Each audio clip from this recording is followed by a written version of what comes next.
Je tiens à adresser mes salutations à toutes et à tous. Merci aux responsables du Centre latino-américain d'études culturelles, CLAEC Brésil, en l'occurrence Christiane D'Ambrose.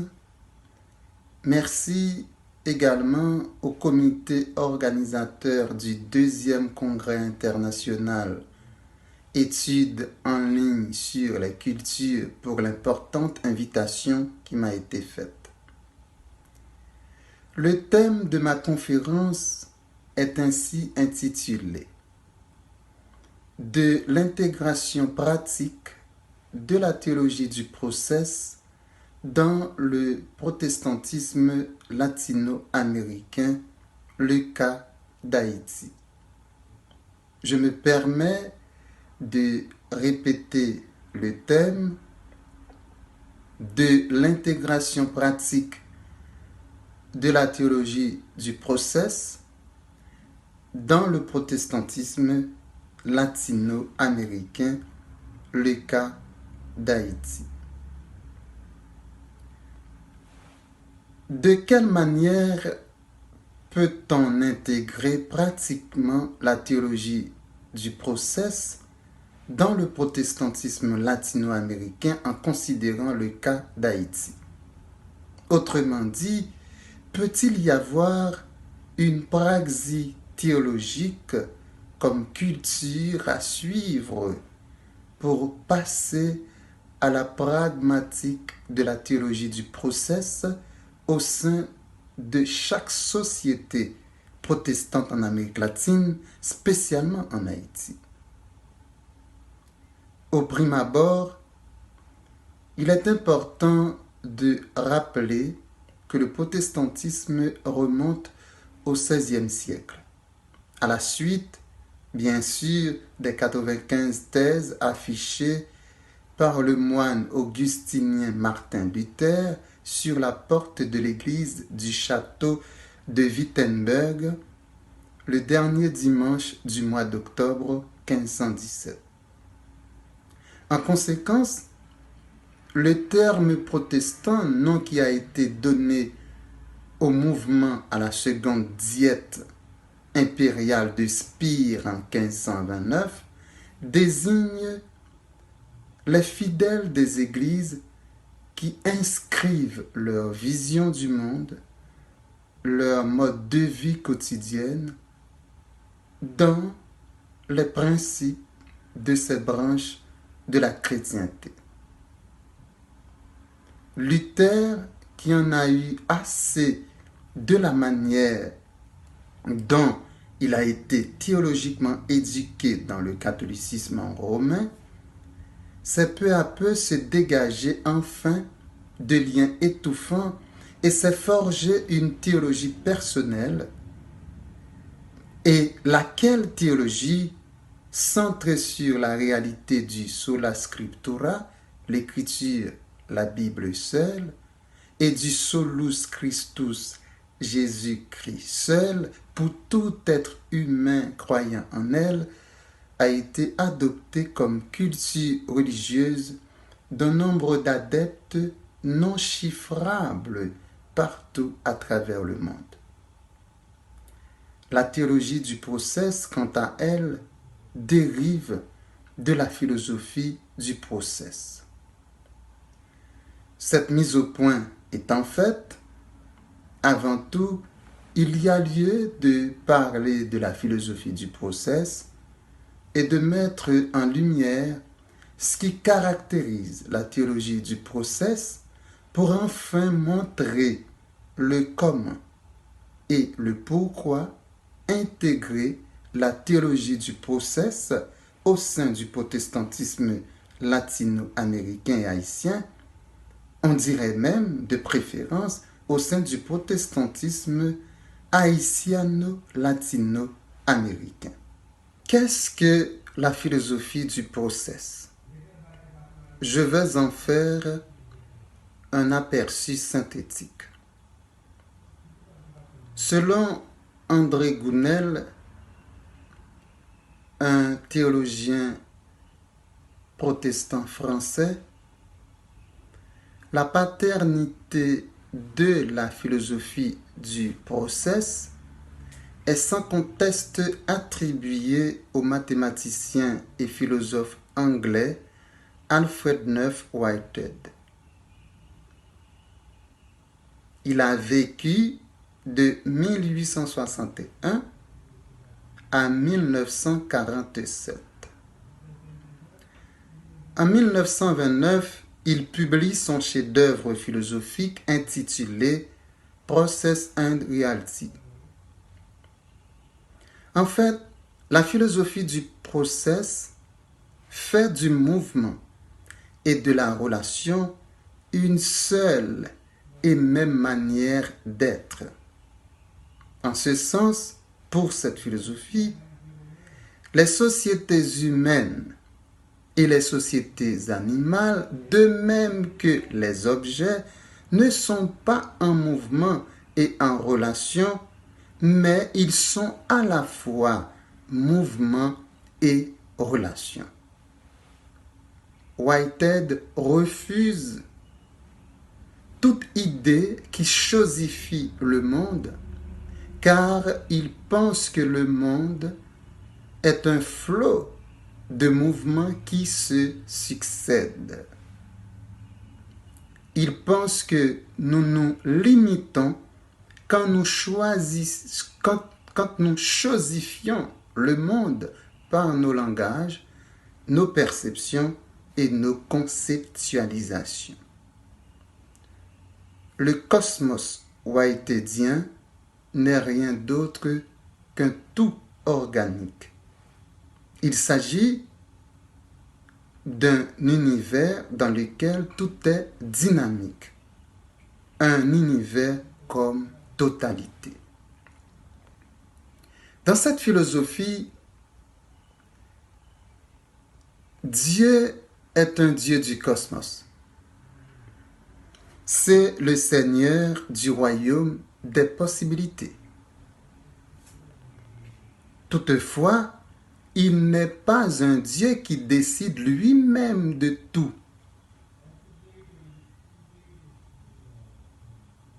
Par ailleurs, le Dieu whiteheadien est en toutes choses, mais ne s'épuise pas en toutes choses. C'est ce qu'on appelle le panenthéisme, qui est contraire au panthéisme. Donc le panenthéisme de Whitehead fait de Dieu un être indépendant, mais se rapportant à toutes choses en les incorporant dans la perfection de son être. Whitehead précise que notre vie est une suite d'expériences ou encore une goutte d'expérience avec une durée, mais que les gouttes sont successives. C'est-à-dire que rien n'est inchangeable ou fixe. Tout dans l'univers est en interrelation. Tout est une question des moments d'expérience. Et là, il est question des entités individuelles. Pour Whitehead, il y a ce qui est potentiel et ce qui est réel. Par exemple, je pense à écrire un livre. Ça, c'est potentiel. Quand je finis d'écrire le livre, ça, c'est réel. Ce qui nous conduit à ce qu'il appelle l'entité actuelle, autrement dit, événement.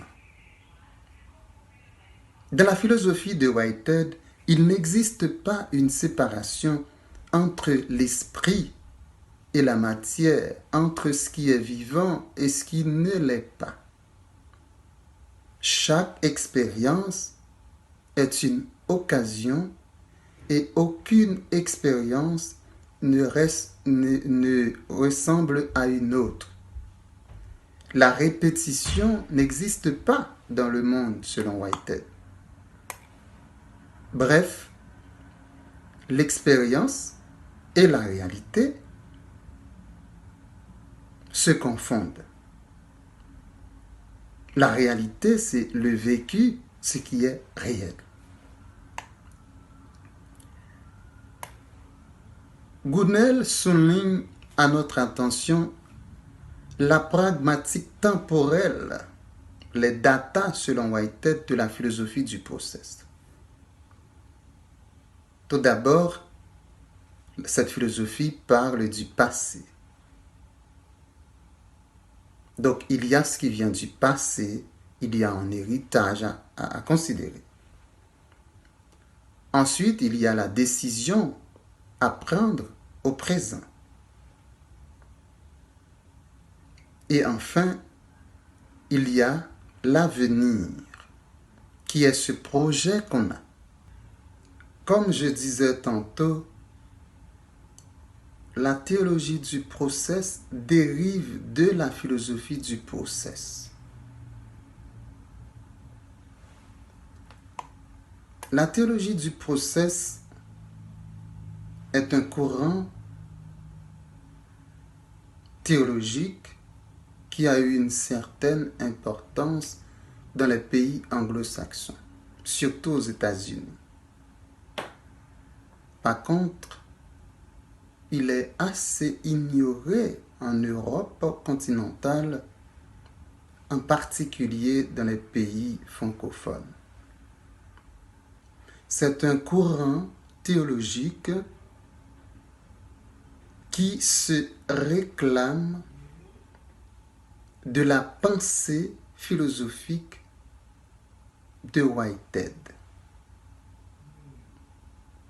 Et ce courant théologique applique la philosophie de Whitehead au domaine de la religion ou de la foi. La théologie du process parle d'un Dieu ouvert à ce qui est nouveau, au respect de la liberté donnée à tout être humain, à la dignité de l'humanité et partage la joie et la peine d'un univers, d'un cosmos qu'il crée ou qui lui crée. La théologie du process enseigne que la foi de chaque être humain en Dieu contribue aussi à créer Dieu, à faire que Dieu soit réellement un Dieu pour lui. Dieu et lui, Dieu et l'homme, indissociables et pourtant si différents. Le Dieu dont parle la théologie du process n'est pas un Dieu qui téléguide l'être humain ou quoi que ce soit, mais un Dieu qui négocie et qui s'attend à ce qui advient pour qu'avec l'humain, il puisse transformer ce qui est en process en évolution. Alors, de façon pratique, qu'est-ce qui permet de savoir quand on parle de la théologie du process?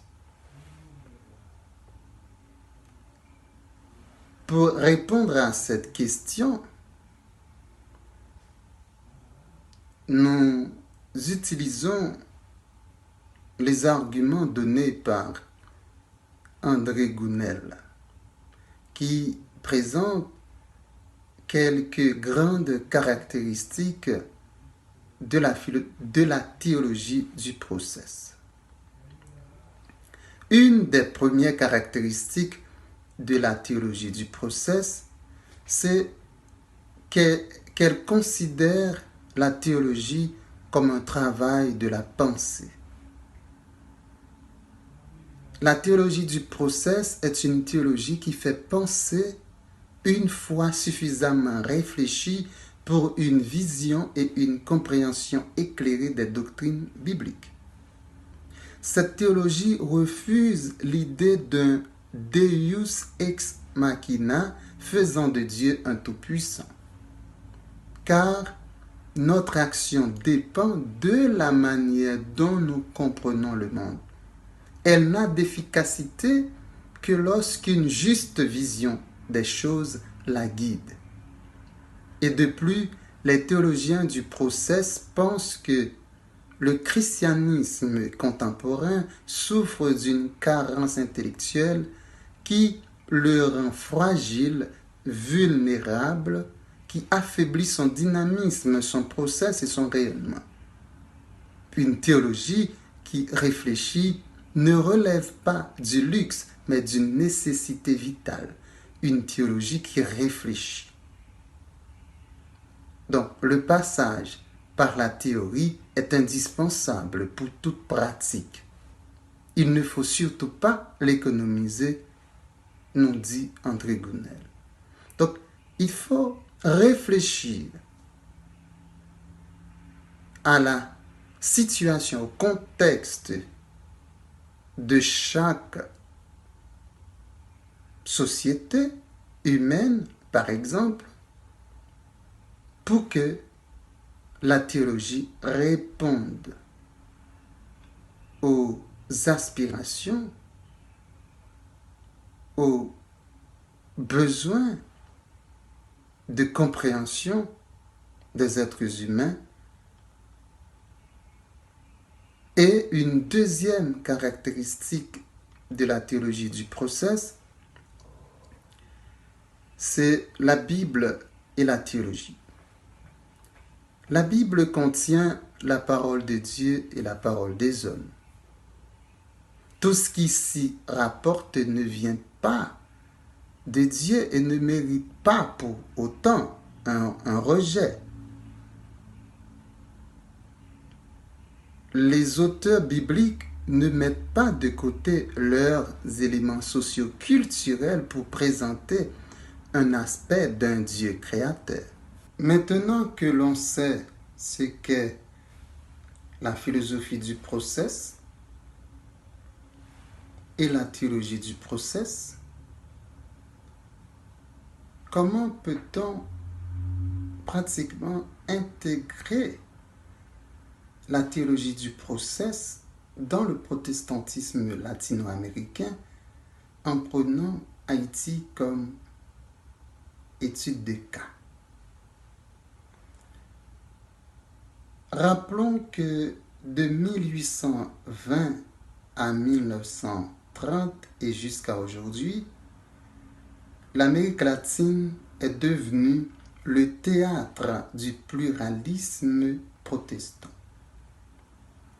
Pour ainsi dire, on y trouve une profilération de sociétés protestantes avec une personnalité juridique ou non. Ces sociétés sont là à protestantiser au jour le jour les populations.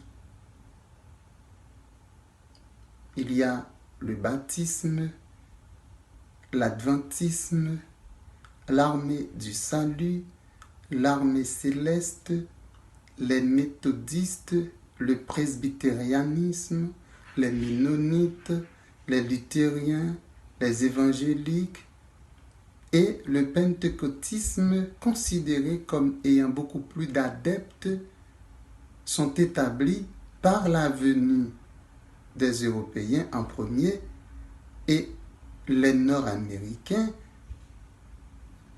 les Africains, voire avec une racine précolombienne. C'est là une galerie bien embellie d'un ensemble de manières de pratiquer les rituels, de mettre en avant les principes éthiques protestantes avec des différences discutables, de faire vivre une culture protestante différente de son origine européenne ou nord-américaine, ancrée dans une théologie du process. Ce qui revient à dire que les sociétés protestantes vivent constamment des relations communes et font des mouvements communs et différents également sans se soucier d'un statu quo. C'est un protestantisme qui protestantise sans cesse de différentes manières, car la situation socio-économique et politique de l'Amérique latine, voire sanitaire aujourd'hui, laisse comprendre que sans mouvement et sans relation devant un Dieu priorisant la relation, le dialogue, le protestantisme ne peut continuer sa lutte pour la libération politico-culturelle de l'Amérique latine. Le cas d'Haïti illustre bien cette évidence en écho à tout ce qui se fait dans le contexte socio-religieux du sous-continent. Parlons maintenant du protestantisme haïtien que nous appelons de préférence le protestantisme haïtiano-latino-américain. Pourquoi? Tout comme pour le reste des pays de l'Amérique latine, il y en a qui pensent que le protestantisme ne représente qu'une infirme minorité en Haïti. Dans la pensée de plus d'un, l'Amérique latine est le bastion du catholicisme. Cependant, il est clair que depuis un certain temps, le catholicisme recule et voit ses adeptes adopter la culture théologique protestante. Il n'est plus donc le temps d'accuser la supériorité numérique du protestantisme par rapport au catholicisme dans toute l'Amérique latine.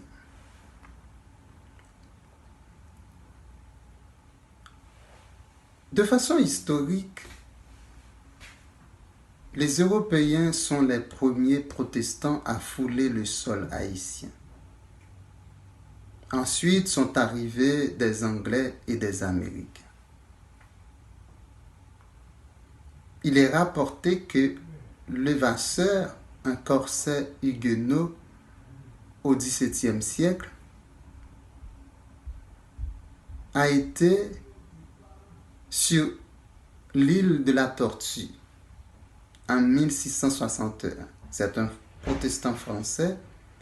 Il a habité l'île de la Tortue en 1661.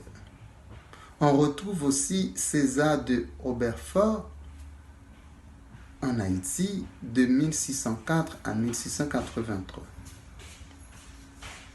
On a eu aussi le chirurgien Exmelin qui est né en 1645 et qui est mort après 1707. Il y avait eu des protestants de l'Angleterre de 1794 à 1798 et des États-Unis. En ce qui concerne l'expansion du protestantisme haïtiano-latino-américain,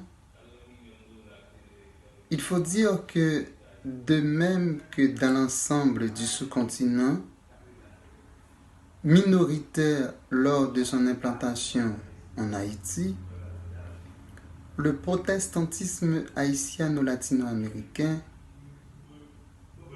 connaît une évolution rapide grâce à la grande montée du pentecôtisme dans le pays. En 1820, sont recensés 60 paroissiens baptisés et 150 autres non baptisés et 660 en 1840.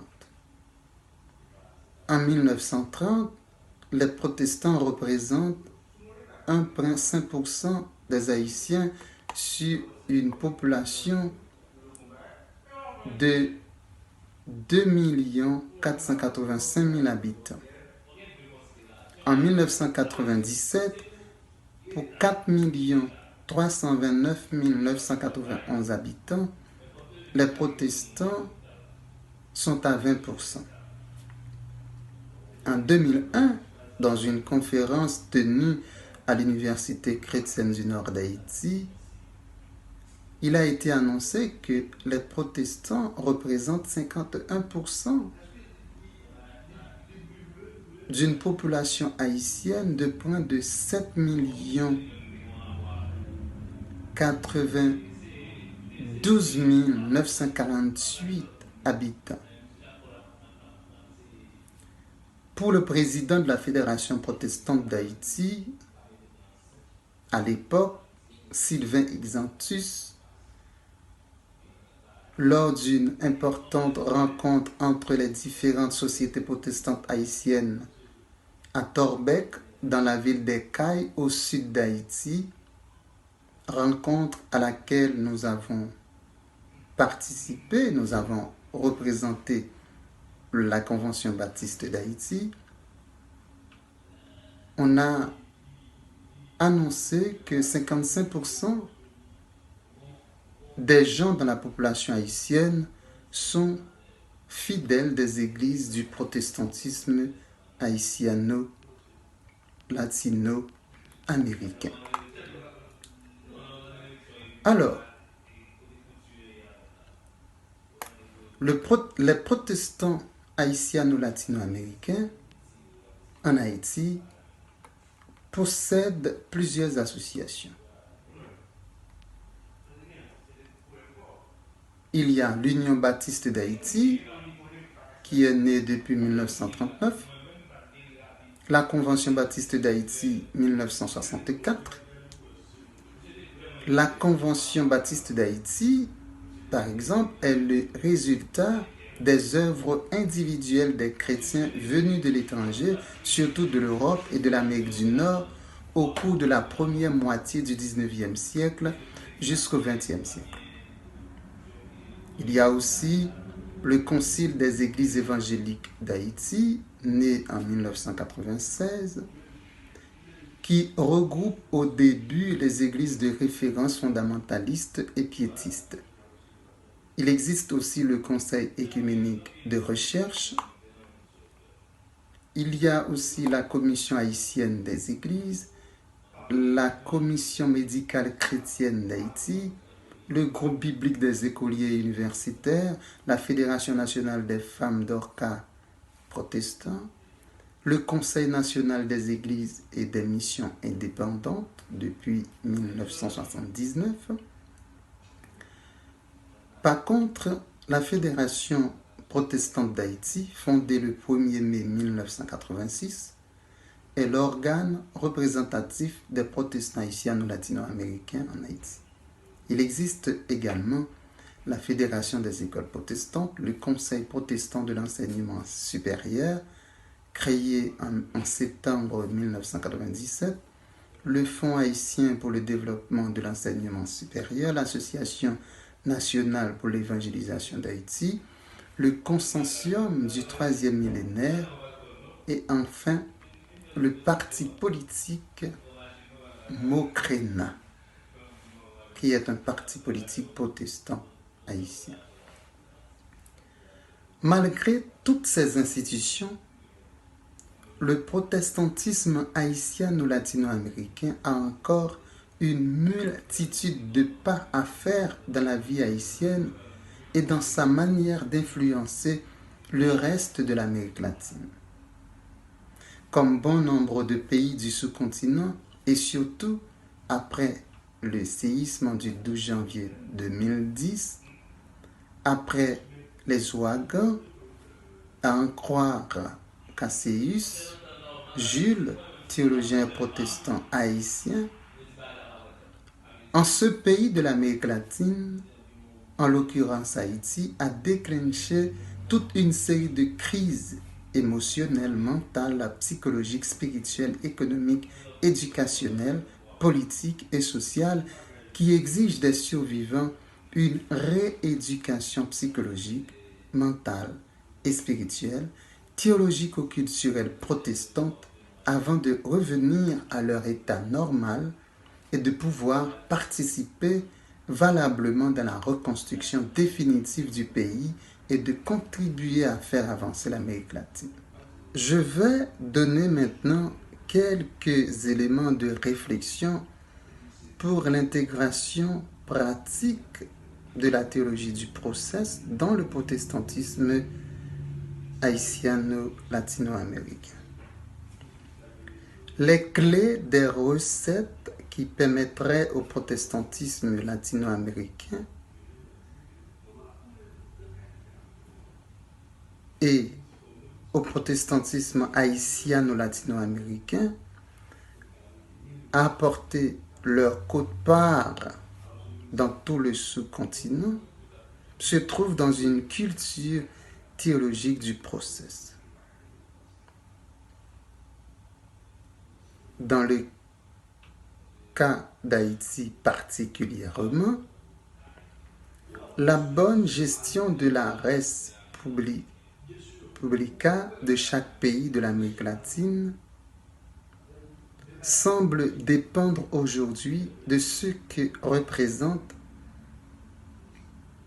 le protestantisme latino-américain en général et celui de l'haïtiano-latino-américain en particulier, de l'éthique qu'il prône, de la libération qu'il propose, de la mission prophétique confiée à Dieu par eux, avec eux, dans les milieux urbains comme dans les milieux ruraux.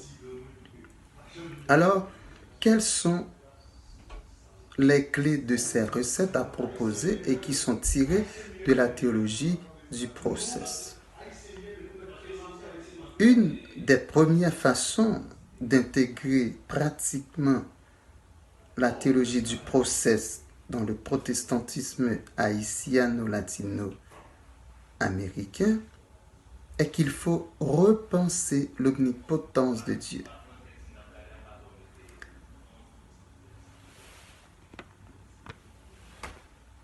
Chaque société protestante haïtienne ou latino-américaine doit rappeler autrement à chacun de ses adeptes sa responsabilité à œuvrer, à travailler pour la transformation du sous-continent en un ensemble de lieux où la dignité humaine se trouve au premier rang. L'idée ici est qu'il s'agit d'essayer de faire place à d'autres manières d'agir, d'éduquer, de discourir sur un Dieu qui propose, qui influence, qui tient compte des résultats qui en adviennent pour modifier son action. C'est la joie que Dieu veut en ce monde et il agit et ouvre des possibilités jusqu'à ce qu'il y arrive.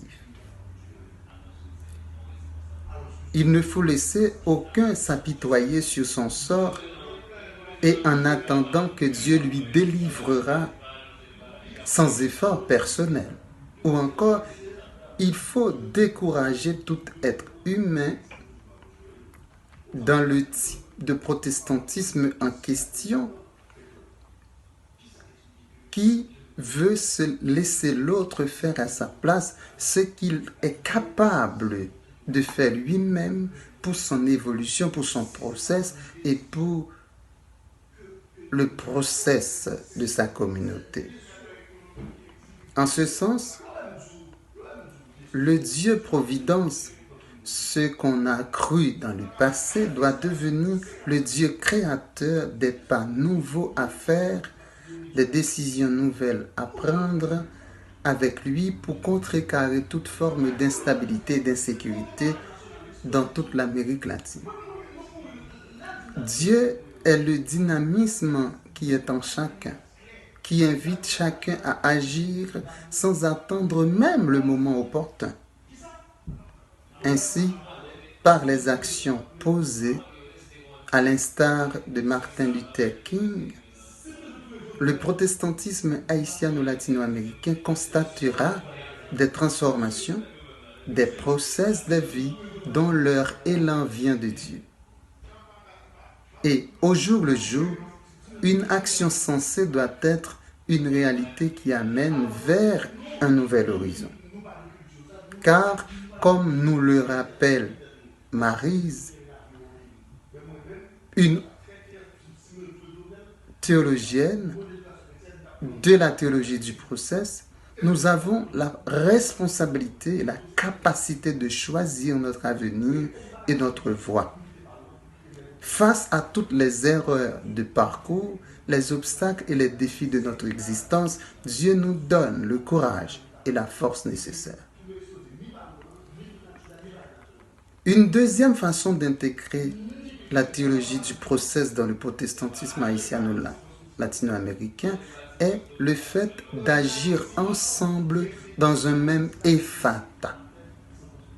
Il est temps de mettre de côté la manie pour les différents protestantismes haïtiano-latino-américains de vivre en communauté fermée ou sectaire. Il s'agit d'aller vers un mouvement dans une autre forme d'écuménisme protestant haïtiano-latino-américain dans le but d'assumer nos responsabilités, non seulement avec Dieu, mais aussi avec les autres. Même avec l'aide de Dieu et de Jésus pour modèle, on ne peut pas agir seul.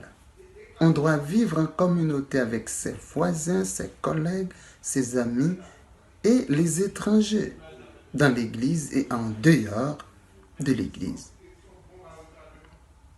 C'est cette culture théologique protestante qu'il faut appliquer. C'est de plus ce qu'il faut cultiver puisqu'ensemble, on partage, on discute, on découvre de nouvelles perspectives, on approfondit sa foi et on accomplit les actions afin de construire un avenir correct, un meilleur avenir pour la communauté protestante latino-américaine et la communauté protestante haïtiano-latino-américaine et pour tout le monde.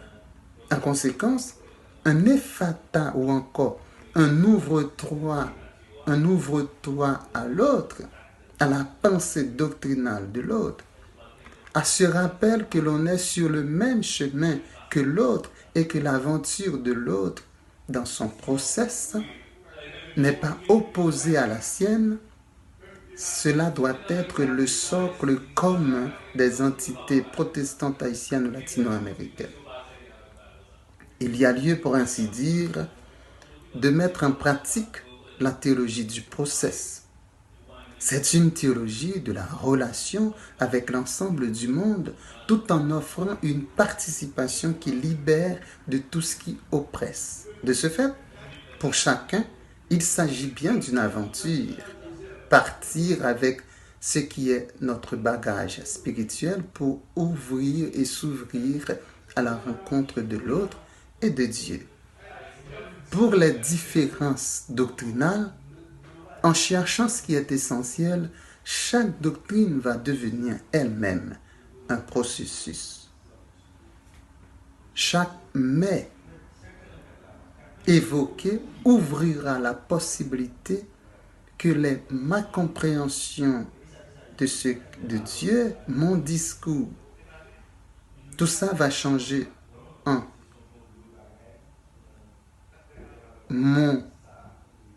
notre façon de voir. Mon sens donné à ce texte deviennent notre sens donné. Cette manière de procéder serait ce modèle de culture ou de mode de vie à proposer par le protestantisme haïtiano-latino-américain aux autres. Une troisième façon d'intégrer la théologie du process dans le protestantisme haïtiano-latino-américain, c'est qu'il faut qu'il y ait une praxis théologico-culturelle typiquement haïtiano-latino-américain.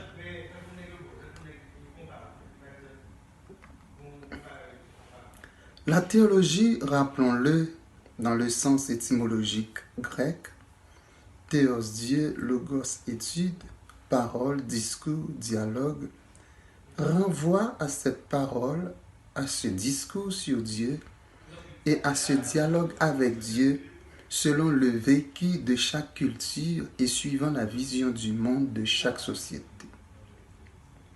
Ce qui met en lumière le fait de ne pas parler de Dieu et de ne pas inviter l'autre à dialoguer avec Dieu en dehors de ces situations sociales, politiques, organisationnelles, militantes, culturelles.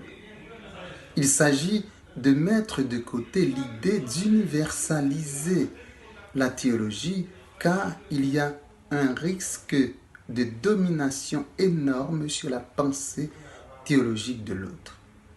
Pour ainsi dire, dans sa rencontre avec Dieu, toute société humaine, pour avoir une rencontre je-tu avec Dieu et vice-versa, doit faire des expériences personnelles avec Dieu et Dieu avec elle.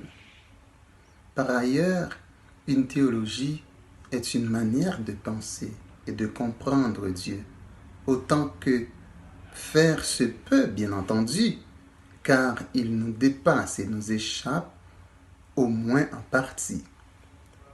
Elle est un travail de l'intelligence qui met en œuvre une réflexion parfois élémentaire et simpliste, parfois approfondie et rigoureuse, allant dans certains cas jusqu'à une extrême subtilité. Alors, la théologie du process invite les théologiens du protestantisme haïtiano-latino-américain à penser une théologie propre au sous-continent, une manière propre et haïtiano-latino-américaine de vivre la relation avec Dieu. Autrement dit, son action et sa présence dans notre existence. Une théologie qui, comme activité et travail de pensée, va s'exprimer dans des sentiments ou des états de conscience et s'inscrire dans des comportements. Ce doit être une théologie comme une culture, autrement dit, comme un miroir à travers lequel le protestantisme haïtien latino-américain sera en mesure de se reconnaître et d'être reconnu. Henri Berghoff, cité par Jules Casseus, affirme qu'à temps nouveau, nouvelle théologie, chaque génération, chaque peuple a sa propre vision du monde, sa propre culture. Chaque continent a sa propre vision du monde, sa propre mentalité et doit glorifier, marcher, parler de Dieu à sa façon, notamment par sa culture théologico-protestante par exemple. Il faut dire aussi que la théologie d'un peuple chrétien, par exemple, ne doit être ni une imitation irréfléchie, ni une copie, ni une imposition d'une manière étrangère de théologiser. Elle doit être une expérience vécue, une expérience de première main, l'expérience de ce dit peuple dans son contexte socio-culturel, avec sa compréhension de Dieu ici et maintenant. Pour finir, si les adeptes du protestantisme haïtiano-latino-américain tentent de mener une vie chrétienne à l'européenne ou à l'américaine, ils vont tomber ipso facto dans le pharisianisme, dans l'inauthenticité. Ils doivent faire leurs propres expériences avec Dieu et doivent être en mesure d'exprimer d'une façon haïtiano-latino-américaine cette expérience et de jouir du privilège que lui apporte le contact avec Dieu et Dieu avec lui. Des expériences de première main, issues des rencontres personnelles, je-tu, sujet, avec Dieu. puis avec le prochain pour former un corpus Christi. Les théologiens protestants et les chrétiens protestants haïtiens ou latino-américains doivent puiser dans la Bible le contexte et la cosmovision haïtienne ou latino-américaine pour savoir servir et adorer le Dieu de la révélation en tout et partout, comme l'enseigne la théologie du processus. Il existe des fidèles qui préfèrent se laisser tomber dans la catégorie des sans religion pour ne plus subir ce qui présente la vie simplement d'un point de vue traditionnel protestant.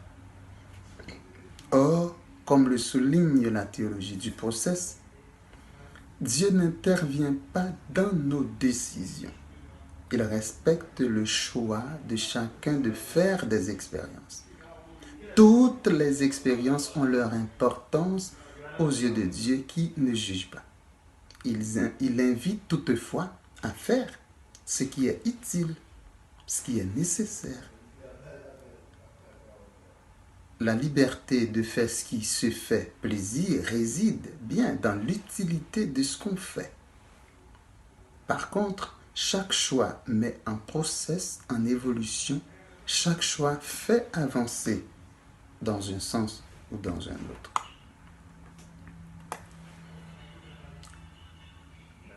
En fin de compte, ces quelques réflexions ne sont faites que pour servir à guider les différentes sociétés protestantes au protestantisme latino-américain, en prenant le cas d'Haïti comme exemple.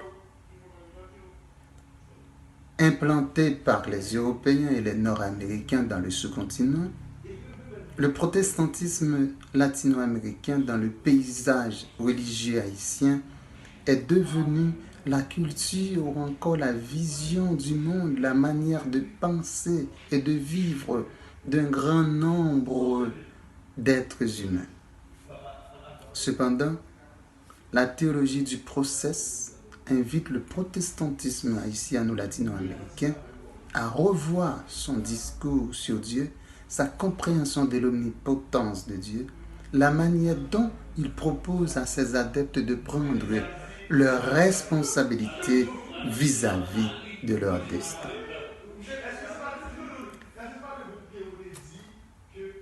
Je n'ai pas vraiment de mots pour vous remercier d'avoir été suspendu à mes lèvres, de m'avoir laissé glisser dans les tuyaux de vos oreilles. Toutes ces choses. Et je vous remercie vraiment d'avoir écouté. Et je vous invite, comme nous conseille la théologie du process, de faire des expériences et qu'aucune expérience ne ressemble à une autre et qu'aujourd'hui, comme protestants latino-américains, c'est une culture, c'est un mode de vie. Quand on se comporte comme protestant en Amérique latine, il y a besoin de pouvoir être identifié et de pouvoir s'identifier tout le temps, à chaque moment, dans chaque expérience. Merci. Merci beaucoup.